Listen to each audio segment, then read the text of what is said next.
ഇന്ന് വെള്ളിയാഴ്ച ദിവസമാണ്. താരീഖ് 21 നവംബർ 2025 വിടുന്ന വീഡിയോസാണ്. ചെല്ലെങ്കിൽ മുതലക്കെള്ളാറ് ബെൽത്തങ്കടിയിലെ ഷെരീഫ് എന്ന യുവാവ് ഒരു പ്രവാസിയായിരുന്നു. ഷുഗറിന്റെ മുമ്പിൽ തോറ്റിട്ട് ഇപ്പൊ പെരയും ഇല്ല, സ്ഥലവും ഇല്ല, ബാഡികന്റെ വീട്ടിൽ കഴിയുന്നതാണ്.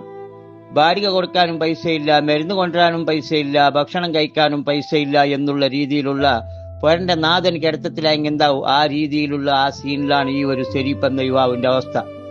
ഇപ്പൊ ഈ നമ്മുടെ പഞ്ചാരിന്റെ ചാക്ക് തുന്നുന്നതൊക്കെ, അരിന്റെ ചാക്ക് തുന്നുന്നതൊക്കെ കാലിനെ തുന്നിക്കോണുണ്ട്. ചില കാലിന്റെ ഇറച്ചും തൊലിയും ഒക്കെ പോയിട്ട് എടുക്കേണ്ടി വന്നിട്ട് ഷുഗറായിട്ട് ബേജാറിൽ ഷുഗറിന്റെ മുമ്പിൽ തോറ്റിട്ടുള്ള വ്യക്തിയാണ്.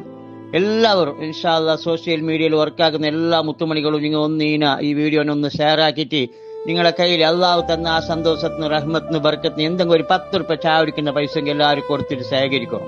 അത്രയും മരുന്ന് കൊണ്ടുവരാനോ ബാഡിക കൊടുക്കാനോ നാള് കഴിയാനോ ഒന്നും ഇല്ലാതെ ഏനപ്പൈ ഹോസ്പിറ്റലില് ഇതാ മുകളിലേക്ക് നിങ്ങളെ കാത്തും കൊണ്ടിരിക്കുകയാണ്. നോക്കിയിട്ട് എന്നും കൊടുത്തിട്ട് സഹകരിക്കണം. എല്ലാവരും ഒന്ന് ഹെൽപ്പാക്കണം. അള്ളാനെ വിചാരിച്ച് സഹായിക്കണം. ആരും കൈവിട്ടണ്ട.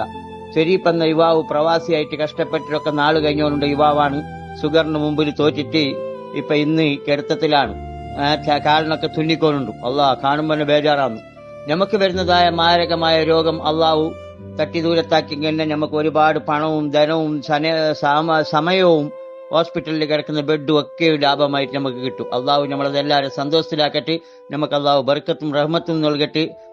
യുവാവിന്റെ അസുഖം അള്ളാഹു സിപ്പയാക്കിട്ട് കൊടുക്കട്ടെ. എല്ലാവരും, എല്ലാ മണിമുത്തുകളും ഒന്ന് വീഡിയോന് ഷെയർ ആക്കുക. കയ്യിലാന്ന് ഒരു ദാനം കൊടുത്തിട്ട് ശേഖരിക്കുക. ഷെരീഫ് എന്ന യുവാവിനൊന്ന് ചേർത്ത് പിടിക്കുക. എല്ലാവരും ഗൂഗിൾ പേ ഉണ്ട്, സ്കാനറുണ്ട്. 2 ഗൂഗിൾ പേ, 2 സ്കാനറും ഉണ്ട്. വിളിച്ചിട്ട് കേൾക്കുന്നെങ്കിൽ അതേ നമ്പറിൽ അവരുടെ വാട്സാപ്പും ഫോൺ നമ്പറൊക്കെ ഉണ്ട്. എല്ലാവരും മനസ്സറിഞ്ഞ് സഹായിക്കുക. അള്ളാഹു നിങ്ങളെ സന്തോഷത്തിലാക്കട്ടെ, ബർക്കത്തിലാക്കട്ടെ.